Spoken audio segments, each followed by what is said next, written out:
Na pewno część z was kojarzy tego gościa. To właśnie on wywołał niemałe poruszenie w internecie. Pomimo tego, że zabił kobiety, filmy z jego udziałem są szeroko pozytywnie komentowane przez damską część internetu. Dlaczego Wade w ogóle został nazwany Deadpool Killerem? Choć jego okropne zbrodnie na pewno przyciągnęły uwagę mediów, to właśnie jego imię sprawiło, że historia Wade'a Wilsona stała się wiralem. Oczywiście nie jest on w żaden sposób powiązany z tą postacią z Marvela, ale ich imiona są niemal identyczne, a ta zbieżność wywołała poruszenie, przyciągając dodatkową uwagę do sprawy.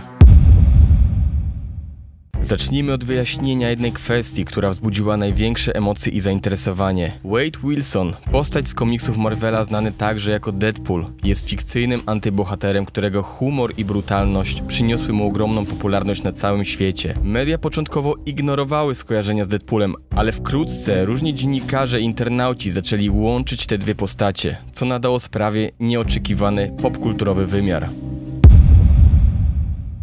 Aby zrozumieć, jak doszło do tego, że Wade Wilson stał się zabójcą, musimy cofnąć się do jego dzieciństwa. Wade urodził się 20 maja 1994 roku w rodzinie, która od początku była niestabilna. Jego biologiczni rodzice Steven Testa i Melanie byli jeszcze nastolatkami, kiedy na świat przyszedł Wade. Niestety młodzi rodzice nie byli w stanie zapewnić mu odpowiedniego wychowania. Melanie zmagała się z uzależnieniem, a Steven miał problemy z utrzymaniem stałej pracy. Wkrótce po narodzinach Wade'a jego rodzice zdecydowali się na adopcję. Stevie i Candace Wilson, para z Tallahassee na Florydzie, postanowili zaadoptować chłopca, chcąc dać mu lepsze życie. Byli opisywani jako bardzo mili ludzie, aktywni członkowie kościoła, którzy wierzyli, że zapewnią Wade'owi stabilne i szczęśliwe dzieciństwo. Niestety mimo ich starań Wade od najmłodszych lat wykazywał problemy z zachowaniem.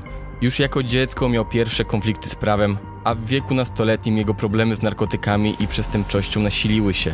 Adopcyjni rodzice robili co mogli, by pomóc Wade'owi, ale ich starania były daremne. Kiedy Wade skończył 18 lat, zaczął szukać swojego biologicznego ojca, z którym utrzymywał sporadyczny kontakt. Choć obaj starali się odbudować więź, Wade coraz bardziej oddalał się od rodziny, pogrążając się w świecie przestępczym. W miarę jak Wade dorastał, jego życie coraz bardziej wymykało się spod kontroli. Po osiągnięciu pełnoletności jego problemy z prawem i uzależnieniami nasiliły się. Kontakt z biologicznym ojcem, Stevenem Testą, był nieregularny, ale pewnego dnia w październiku 2019 roku Wade niespodziewanie zadzwonił do ojca. W rozmowie, która wstrząsnęła Testą, Wade wyznał: "Jestem zabójcą". Początkowo Steven nie mógł uwierzyć w to, co słyszy, ale po kilku kolejnych rozmowach stało się jasne, że Wade mówił poważnie. Wade szczegółowo opisał swoje zbrodnie, a zrozpaczony ojciec zdecydował się powiadomić policję. Melanie, biologiczna matka Wade'a, również słyszała tę rozmowę, co dodatkowo pogłębiło jej poczucie winy za to, co stało się z jej synem. Ta dramatyczna sytuacja była zaledwie początkiem serii wydarzeń, które miały doprowadzić do ostatecznego upadku Wade'a Wilsona. Zanim doszło do tragicznych wydarzeń z października 2019 roku, Wade Wilson miał już na swoim koncie liczne konflikty z prawem. Jego kryminalna przeszłość zaczęła się w 2015 roku, kiedy został oskarżony o porwanie i napaść na tle seksualnym. Wade zaprzeczał tym oskarżeniom i ostatecznie został uniewinniony, ale te wydarzenia rzuciły cień na jego życie.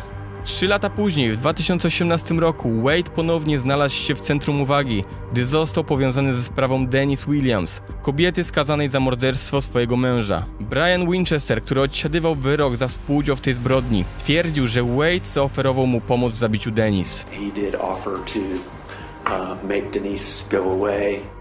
Mimo tych oskarżeń, Wade nadal unikał poważniejszych konsekwencji prawnych. W 2019 roku jego dziewczyna oskarżyła go o kradzież, porwanie i napaść seksualną. Unfortunately, it took 2 women dying for him to get noticed. Wade przyznał się jedynie do kradzieży, a inne zarzuty zostały oddalone. Choć Wade miał na swoim koncie już kilka poważnych przestępstw, nadal udawało mu się unikać więzienia. Jednak jego szczęście miało się wkrótce skończyć, gdy popełnił 2 morderstwa, które doprowadziły do jego upadku. Jesień 2019 roku była momentem, w którym życie Wade'a Wilsona całkowicie się rozpadło. Pierwszą ofiarą była Christine Melton. kobieta, która przeprowadziła się na Florydę z Illinois w poszukiwaniu lepszego życia. Pracowała jako kelnerka i starała się związać koniec z końcem. W październiku 2019 roku spotkała Wade'a Wilsona w barze muzycznym Boot Alive Fort Myers. Po kilku godzinach spędzonych wspólnie z Christine i jej przyjaciółką, Wade udał się z Christine do jej mieszkania, gdzie doszło do morderstwa. Wade udusił Christine, a jej ciało porzucił w jej domu. Później Wade natknął się na Diane Ruiz, samotną matkę 2 dzieci, która planowała wkrótce wyjść za mąż. Diane była w drodze do pracy, kiedy Wade zatrzymał się, by zapytać o drogę. W nieznanych okolicznościach Diane wsiadła do jego samochodu. I don't know why she got in the car, but I do know she was a nice person. Wkrótce potem Wade brutalnie zaatakował Diane, kiedy próbowała uciec, a następnie wielokrotnie przejechał ją samochodem. Oba morderstwa były wyjątkowo brutalne i wstrząsnęły lokalną społecznością. Members of the lodge took Diane's murder hard. They still honor her with this memorial 5 years later. Dopiero te wydarzenia zwróciły uwagę policji na Wade'a Wilsona, który wcześniej wydawał się być nieuchwytny. Prokurator argumentował, że Wilson działał z czystej potrzeby zabijania. Inni jednak twierdzili, że jego sprawa jest bardziej skomplikowana. Wade przeżył kilka urazów głowy, w tym wypadki samochodowe i wstrząsienia mózgu, które mogły wpłynąć na jego impulsywne zachowanie. It indicates cognitive and emotional dysfunction. Eksperci również podkreślają jego problemy psychiczne i uzależnienia, które mogły przyczynić się do jego czynów. W obliczu fascynacji seryjnymi mordercami jak Jeffrey Dahmer, Wade Wilson również zyskał swoich zwolenników, zwłaszcza na platformach społecznościowych takich jak TikTok. Wielu jego fanów wysyłało mu listy miłosne, zdjęcia, a także prowadzono kampanie mające na celu uniknięcie kary śmierci dla Wilsona. 12 czerwca 2024 roku Wade Wilson został uznany za winnego 6 zarzutów, w tym 2 morderstw pierwszego stopnia. Having reviewed all of the aggravating factors proven beyond a reasonable doubt and all of the mitigating circumstances reasonably established by the evidence, the court finds that the aggravating factors greatly outweigh mitigating circumstances. Given the facts of the case, nothing in defendant's background or mental state would suggest that a death sentence is inappropriate. This court's review of other reported capital cases has led the court to conclude that the death penalty is not disproportionate in this case. Under the totality of the circumstances and evidence, the court finds no basis to override the jury's verdict. The totality of the circumstances warrants that the defendant, Wade Stephen Wilson, be sentenced to death for each count of first-degree murder. Accordingly, it is ordered in a judge that the defendant, Wade Stephen Wilson, be sentenced as follows. Count 1, first-degree murder of Christine Melton. The defendant is hereby sentenced to death. Count 2, grand theft of a motor vehicle. The defendant is sentenced to 5 years imprisonment in the Florida Department of Corrections. Count 3, battery. The defendant is hereby sentenced to 364 days in the Lee County Jail. Count 4, first-degree murder of Diane Ruiz. The defendant is hereby sentenced to death. Count 5, the burglary of a dwelling. The defendant is hereby sentenced to 15 years imprisonment in the Florida Department of Corrections.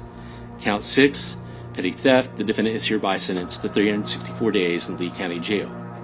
The defendant is given credit for all time served on this case on all counts. All counts are to run concurrent with each other, meaning at the same time. All statutorily mandated fines, fees, and costs as announced on the record are imposed, and the defendant is committed to the custody of the Department of Corrections for execution of this sentence as provided by law. The defendant is hereby notified that these convictions and sentences are subject to automatic review by the Florida Supreme Court.